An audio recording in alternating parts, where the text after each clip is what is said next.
오늘 우리들에게 주시는 살아계신 하나님의 말씀은 요한복음 12장 24절부터 25절까지 말씀입니다.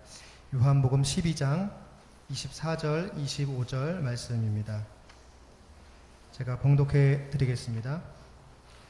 내가 진실로 진실로 너희에게 이르노니 한 알의 밀이 땅에 떨어져 죽지 아니하면 한 알 그대로 있고 죽으면 많은 열매를 맺느니라. 자기의 생명을 사랑하는 자는 잃어버릴 것이요 이 세상에서 자기의 생명을 미워하는 자는 영생하도록 보전하리라. 아멘. 우리 같이 예배하게 돼서 행복합니다. 네.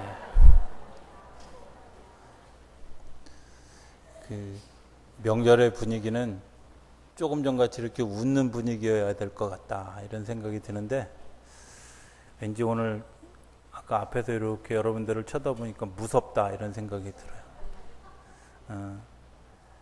명절에 집에 오신 분들은 낯설어서 긴장하고, 또 남아 계신 분들은 왜 그런지 모르는데 긴장하고 이러는 표정 같은 그런, 조금 전같이 이렇게 웃음이 있는 그런 오늘 추석 명절이 되어줄 수 있게 되기를 주의 이름으로 축복합니다.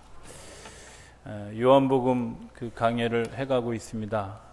시작하면서 제가 제일 걱정이 뭐냐면 추석 명절에, 그 다음에 두 번째는 우리 교회 창립기념주일에, 그 다음에 추수감사주일에 과연 본문하고 맞을까, 이게 참 고민이었습니다. 그런데 첫 관문인 오늘 본문에서 명절을 발견하고 제가 얼마나 감사했는지, 성경이 오늘 12장에 보면 12장 12절에 그 이튿날에는 명절에 온 큰 무리가, 다시 20절에는 명절에 예배하러 올라온 사람 중에 헬라인 몇 명이 있는데, 이 명절에 제가 꽂혀서 감사했어요. 명절 뭘까? 물론 여기에 나오는 명절과 지금 우리가 안고 있는 추석이라고 하는 명절은 조금 다릅니다. 여기에 나오는 명절은 유월절 명절입니다. 우리가 이제 지키는 그런 그 추석 명절은 어쩌면 감사절하고 비슷한 그런 명절인 것 같이 생각이 됩니다. 하지만 좀 더 깊이 들어가 보면 여기에 뭔가 또 다른 우리에게 주는 메시지가 있다, 이런 생각을 해보게 됩니다. 이 명절의 의미가 뭘까 하는 거죠. 저는 그 명절에 반드시 있는 것이 있는데, 그게 뭐냐면 역사, 또 스토리, 이런 것들이 반드시 있습니다. 그 명절을 명절로 지키게 된 배경이 있잖아요. 그죠? 그런데 그 명절을 명절로 지키게 된 배경을 잃어버리면 사실은 명절은 이렇게 별 의미 없는, 그리고 요즘 이제 많은 사람들이 쓰는 추석 명절이라고 안 하고 추석 연휴에 이렇게 얘기하는, 그러니까 그냥 노는 날이 되어져 버리는 좀 의미 없는 시간이 되는 것은 아닐까, 이런 생각을 해보게 됩니다. 저는 오늘 본문에 나오는 12장 12절부터 나오는 그런 얘기, 예수님이 예루살렘에 입성하실 때 사람들이 종려나무 가지를 흔들고 막 환호했던 그런 이야기 본문을 볼 때마다 생각나는 그 어렸을 때 추억 하나가 있습니다. 제가 그 학교 다니는 그 길에 어느 날 미국 대통령이, 포드라고 하는 미국 대통령이 방한을 마치고 귀국하는 여정이 저희 학교 등교하는 시간하고 맞물렸어요. 그래서 그날 작정하고, 그 포드 대통령의 특징은 뭐냐면 가다가 차에서 내려가지고 사람들하고 악수하는 그런 그 아주 유별난 특징이 있었는데, 그 악수할 포인트를 딱 잡고 내릴 포인트를 딱 잡고 아침 6시 반부터 제가 가서 딱 진치고 앉아가지고 맨 앞에 딱 앉았어요. 그리고 기도했어요. 내가 오늘 그 미국의 대통령하고 악수하고 내가 한국의 대통령을 꿈꾸는 그런 사람이 돼야겠다, 그런 마음을 가지고 그 포인트에 가서 딱 앉았어요. 근데 정말 아니나 다를까 8시쯤 됐는데 이 대통령이 지나가다가 거기서 딱 내려가지고 두 번째로 제가 악수하는 행운을 그래서 그날부터 제가 손에다 붕대를 감고 다녔죠. 절대 오른손으로 세수 안 하고. 그런데 제가 시간이 지나서 그날의 일기를 이렇게 되돌아볼 때마다 생각하는 것은 도대체 누구를 위한 군중이었고 누구를 위한 그런 그 손흔듦이었고 누구를 위한 환호였을까? 이런 질문을 제가 역으로 해보면 그 악수하교에서 6시 반부터 나가 있었던 제 모습이 조금 부끄러워지는 그런 생각을 하게 돼요. 거기에 어쩌면 그 대통령은 생각할 때 그 연도에 나와 있는 많은 사람들이 자기를 환영해주고 환호해주고 뭐 이런다고 생각했는데 사실은 다른 사람은 어떤지 모르지만 저는 목적이 다른 데 있었잖아요. 그죠? 대통령과 악수할 욕심에 거기 앉아. 욕심이 다르니까 그 대통령의 생각과 그 가도에 서 있는 제 생각이 다른. 어쩌면 군중의 생각도 별로 다르지 않았었던 것 같다. 이런 생각을 하게 돼요. 오늘 본문에 나오는 이야기도 그런 얘기죠. 명절에 나오는 예수님은 지금 왕의 대관식을 하러 가는데 왕의 대관식을 어디서 하느냐? 십자가에서 하려고 그 대관식에 참석하기 위해서 예루살렘 성에 입성하십니다. 그런데 사람들은 종려나무 가지를 흔들면서 예수님을 환영하는 거죠. 물론 똑같은 대관식인 것 같은데 사람들이 흔드는 종려나무 가지에는 당신이 왕입니다. 당신이 정말 귀인입니다. 이런 의미가 담겨져 있는 그런 환호임에도 불구하고 사람들이 원하는 왕과 예수님이 원하는 왕과는 조금 다른, 색깔이 좀 다른, 그리고 기대가 다른 그런 그 언밸런스가 그 안에 있는 거죠. 예수님은 지금 십자가의 처형을 위해서 그 예루살렘 성에 입성하시는데 이 사람들은 가도에 서서 예수님이 뭐하러 들어가는지 알지도 못하면서 종려나무 가지를 흔들면서 왕이여 오십시오. 이게 명절에 일어난 일이에요. 조금 더 생각해 보면 뭐 그 시대의 그 사람들의 이야기 가운데 제가 이렇게 들어가서 보면 이랬을 것 같아요. 야, 이번 6월절 명절은 하나님의 아주 정말 은혜를 베푸시는 특별한 시간이다. 이렇게 얘기했을지도 몰라요. 왜냐하면 사람들이 예수님이 행하신 놀라운 기적들을 바라보면서 이분이 왕이다. 이분이 왕이다. 그런데 6월절이라는 절기는 어떤 절기냐면 이스라엘 백성들이 애굽에서 종살이 하다가 해방되어져서 광야로 가나안으로 출발했던 것을 기념하는 절기잖아요. 우리식으로 얘기하면 일제에서 해방되었던 광복절의 절기하고 비슷한 절기거든요. 이 절기에 예수님이 예루살렘 성에 입성하셨어. 이야, 이건 어쩌면 하나님이 우리에게 주신 놀라운 기회다. 놀라운 타이밍이다. 하나님이 우리에게 주신 아주 사인이다. 이렇게 섣불리 판단한 사람들이 생각보다 많이 있었을 것 같아요. 어떤 분들은 내가 기도하다 봤는데 이번에 메시아가 온대. 뭐 이렇게 얘기한 분들도 한 두 분쯤 있을지도 몰라요. 그죠? 어쨌든 분명한 것은 그 종려나무 가지를 흔들면서 예수님을 환영하고 받아들이고 그리고 그 받아들인 것 때문에 정말 예루살렘 성은 축제처럼 사람이 붐비는 그런 놀라운 일이 일어났지만 사실은 예수님이 원하시는 축제, 하나님이 원하는 축제와 사람이 원하는 축제가 좀 방향이 다른 것 같다. 또 오늘 본문이 시작되어지는 20절에는 명절에 예배하러 올라온 사람 중에 헬라인 몇 명이 있는데 그 사람들이 조용히 예수님에게 와서 뭐라고 얘기를 하냐면 이렇게 얘기를 합니다. 예수님, 정말 이제 이 나라를 회복할 때가 지금 아닙니까? 나서 주십시오 하고 헬라인 몇 명이 예수님을 충동질을 해요. 그 충동을 하는데 예수님이 그것에 대해서 흔들리지 않고 뭐라고 얘기하느냐? 오늘 본문에 나오는 이야기 23절 이후에 인자가 영광을 얻을 때가 왔다. 그런데 내가 진실로 진실로 너에게 이르노니 하늘의 밀이 땅에 떨어져 죽지 아니하면 하늘 그대로 있고 죽으면 많은 열매를 맺게 될 거다. 사람들이 의아해하죠. 이게 뭔 소리야? 저는 이런 생각을 해봤습니다. 추석 명절의 스토리는 뭘까? 이런 거 아닐까요? 하나님 감사합니다. 뭐 우리식으로 얘기하면 하늘님 감사합니다. 이런 마음으로 추석 명절을 지내는 거죠. 그죠? 첫 곡식을 떼어서 첫 쌀을 밥을 해 먹으면서 한 해 농사를 풍년으로 이끌어 주신 하늘님 감사합니다. 또 고향을 찾고 많은 사람들을 만나는 것은 부모님 계셔 주셔서 감사합니다. 이웃 형제 나와 함께 해주셔서 감사합니다. 나와 더불어 살았던 이웃들 나와 더불어 1년을 살아주셔서 너무 감사합니다. 이런 것들 때문에 같이 모여서 떡도 치고 또 떡도 만들고 음식도 만들고 이런 나눔이 그 안에 있는 거잖아요. 그 안에 행복함이 있죠. 정말 감사한 마음이, 하나님 앞에 감사한 마음이, 또 부모님께 감사한 마음이, 또 형제들에게 감사한 마음이, 이웃들에게 감사한 마음이 그 안에 있는 것, 그게 명절에 가지는 우리의 명절을 맞이하는 우리의 히스토리고 스토리라고 생각을 합니다.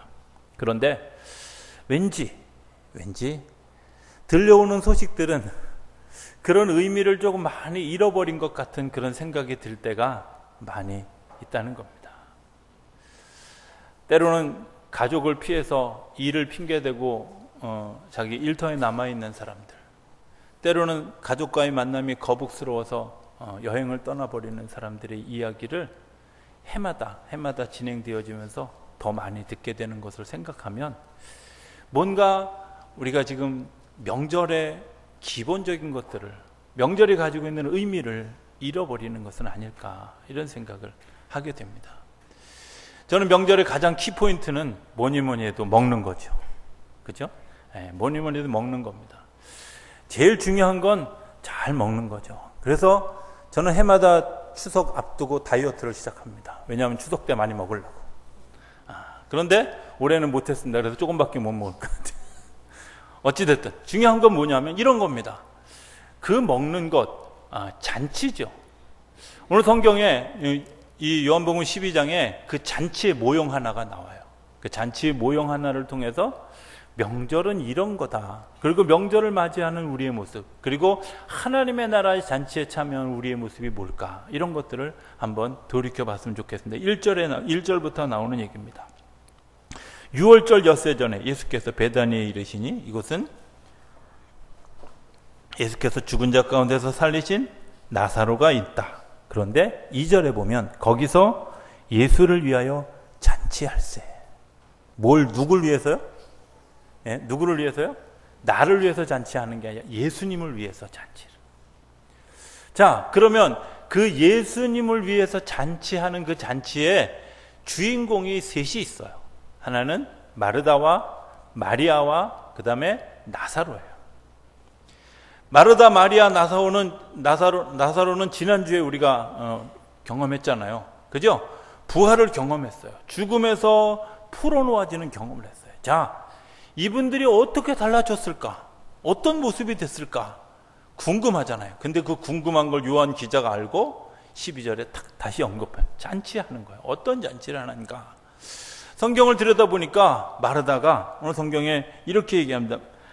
마르다는 일을 하고 나사로는 예수와 함께 앉은 자 중에 있더라. 그런데 마르다는 일을 하고, 다르지 않죠? 그죠? 전에도 마르다는 일했어요. 마르다는 열심히 부엌에서 음식 만드는 일했고, 마리아는 열심히 예수님 앞에서 성경 공부한다고 공주처럼 앉아서 짱 이러고 있었어요. 그런데 똑같아요. 상황이 다른데 중요한 건 뭐냐면 마르다 옆에 나오는 부록이 빠졌어요. 그 전에 나오는 마르다는 어떤 마르다였냐면 막 음식을 하다가 예수님, 쟤는 왜 나가지 않고 예수님 앞에 데리고 앉아서 성경 공부하세요? 쟤도 좀 내보내주세요. 이렇게 불평하고 좀 따지기 좋아하고 그랬던 마르다였잖아. 근데 오늘 성경엔 그 얘기가 없어요. 무엇이 마르다를 이렇게 바꿔놨을까 하는 생각을 하게 됩니다. 별거 아닌 것 같아요. 그냥 성경에 나오는 얘기 그냥 한마디 딱 나온 것 같은데 그 속에 굉장히 다른 것이 있습니다. 지금 이 마르다가 경험한 못. 예수님 그리고 부활이 실제가 되는 경험을 이 가족들이 했어요. 하나님을 경험했어요. 그리고 그것이 내 속에 의미가 되어졌다는 거예요. 그냥 성경 공부해서 배운 것이 아니라, 소문으로 들은 것이 아니라, 다른 사람들의 이야기를 통해서 인포메이션을 들은 것이 아니라 내가 경험했어요. 예수님의 말씀이 실제가 되는 경험을 했고, 예수님의 말씀이 정말 우리 안에서 이루어지는 경험을 했어요. 경험을 하고 난 다음에 이 마르다가 달라졌는데, 어떻게 달라졌냐면 다른 사람과 더불어서 일하는 일이 아니라 헌신을 하고 있는 거예요. 어떤 헌신? 내가 예수님을 위해서 정말 상을 잘 차려드렸으면 좋겠다. 예수님이 정말 행복한 그런 식탁이 되어줬으면 좋겠습니다. 예수님이 정말 이걸 드시고 너무 건강하고 오래오래 살았으면 좋겠습니다. 이런 마음이 마르다에게 있는 거예요.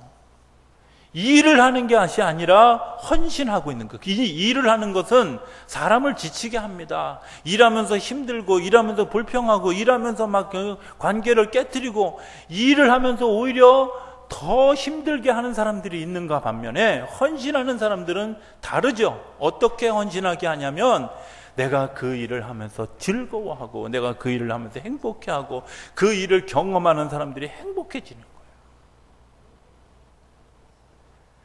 그것을 같이 나누는 사람들이 행복해지는 거죠.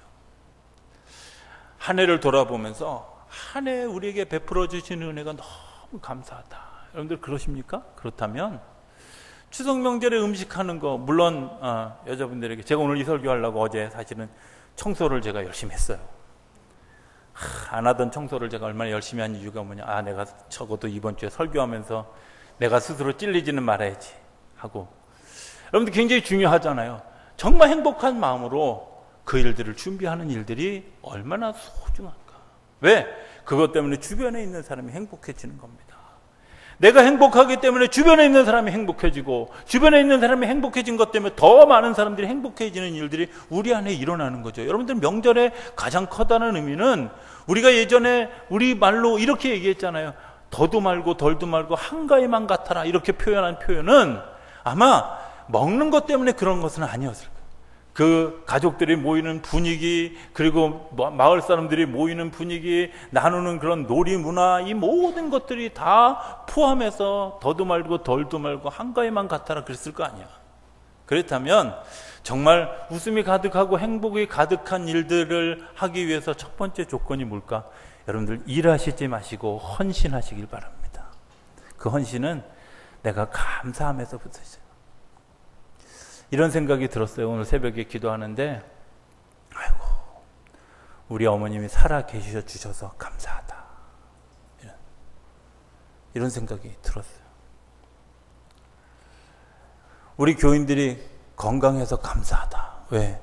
제가 지난 8월 말에 휴가 가려다가 아프신 분이 있어서 못 갔잖아. 그죠? 이런 기도도 했어요. 우리 교인 중에 아픈 사람이 생겨서 휴가 가는 일에 방해되지 않게 해주세요. 누구를 위한 기도인지는 잘 모르겠는데, 어쨌든 여러분들 옆에 누군가가 있어 주신 것 때문에 감사하지 않습니까? 그 사람이 나와 더불어서 1년을 동행해 주신 것 감사하지 않습니까? 여러분들 그 감사함의 표현을 여러분들이 일이 아니라 내가 오늘 닥쳐진 그 무엇을 하든 간에 헌신으로 할 수 있다면, 그것은 기쁨의 바이러스를 나누는 중요한 일이 되어질 것이라고 믿습니다. 성경에 보면 제일 불평 많은 인물이 누굴까? 도마라는 사람입니다. 그죠? 도마가 아주 시시때때로 태클을 거는데 아주 굉장히 재능이 있는, 은사가 있는 분입니다. 예수님이 베다니로 가려고 할 때 예수님이 막 앞서가니까 우리도 같이 죽으러 가자. 그리고 제자들을 선동한 사람도 도마였고요. 예수님이 부활하시고 난 다음에 하필 도마가 없을 때 오셔가지고 예수님이 당신이 부활하신 것을 다 확인시켜 줬는데 자기만 못 보고는 와서 뭐라 하냐, 내가 예수님의 이 옆구리에 손가락을 넣어보고 예수님의 그 못자국 난 손에 손가락을 넣어봐야 내가 믿겠다. 여러분들 이게 예수님이 들으면 얼마나 기분 나쁜 얘기겠어요. 상처인데, 십자가에 죽으신 스티그마인데 거기에 글쎄 손가락을 넣어봐야지 내가 그걸 인정하겠다고 하는 이런 그 망발을 하는 그런 그 도마.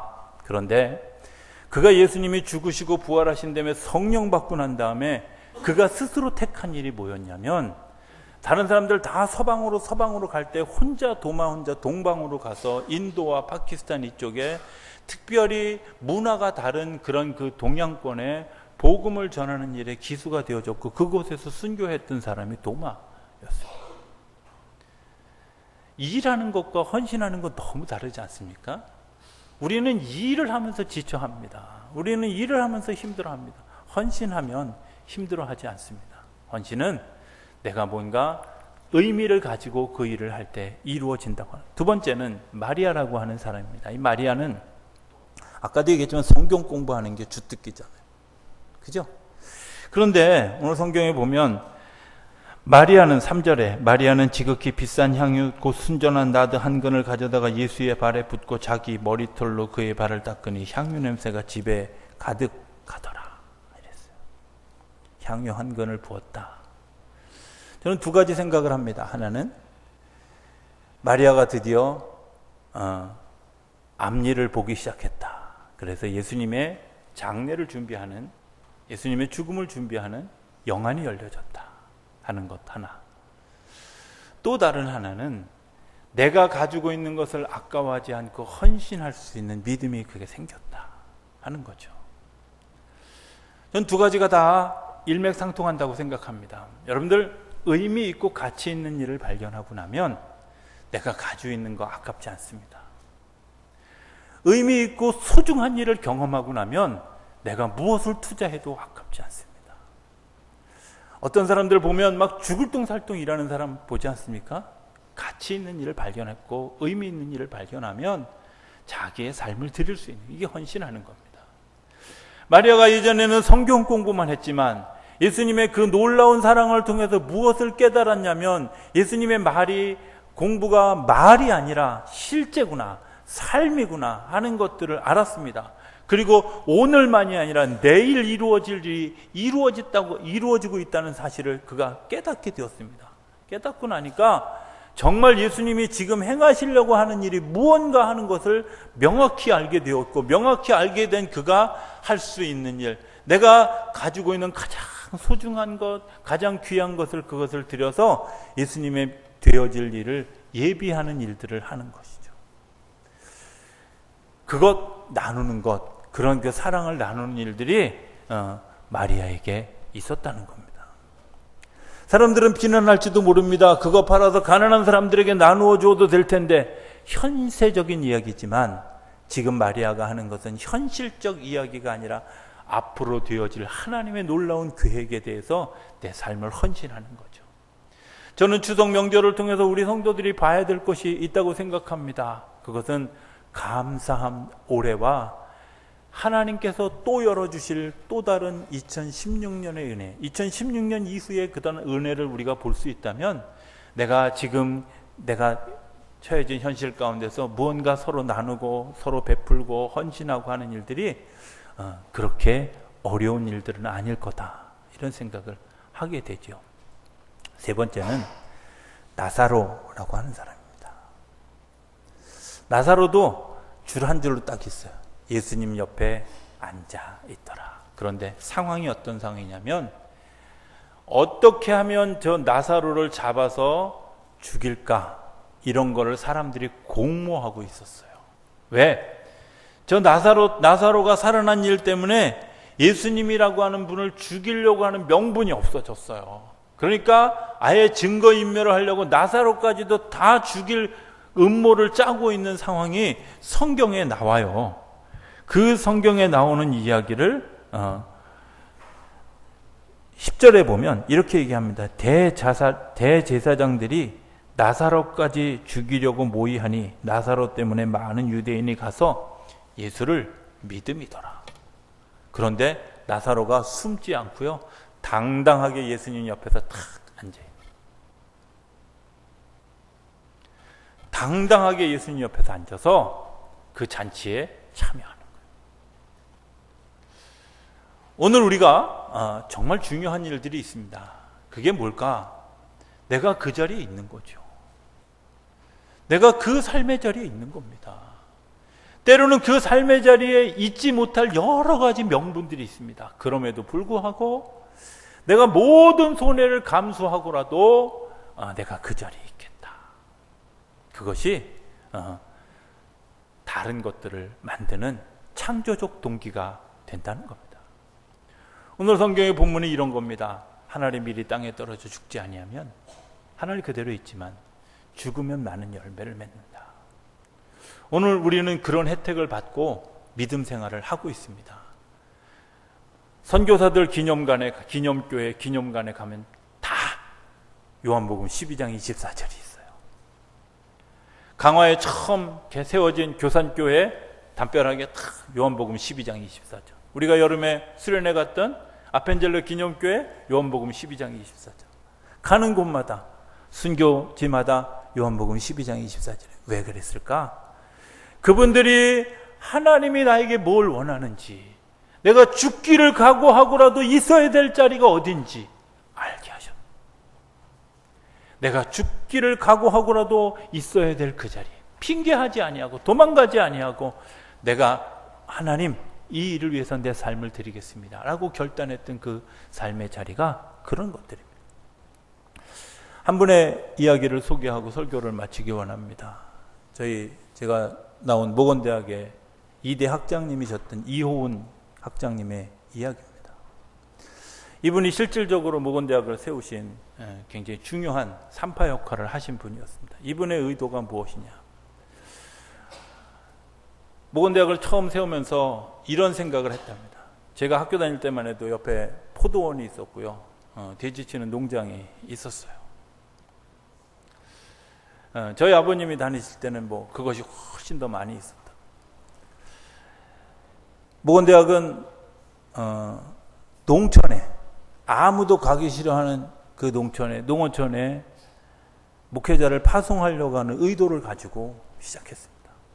그런데 그 시대에 정말 제대로 생활비도 받지 못하는, 또 제대로 교회가 목회자에게 사례도 할 수 없는 그런 어려운 그 교회 사정을 감안해서 신학생들에게 뭘 가르쳤냐면 성경과 설교와 이런 것들을 가르치는 것과 더불어서 포도 농사하는 거, 닭 키우는 거, 돼지 키우는 거, 이런 것들을 가르쳤어요.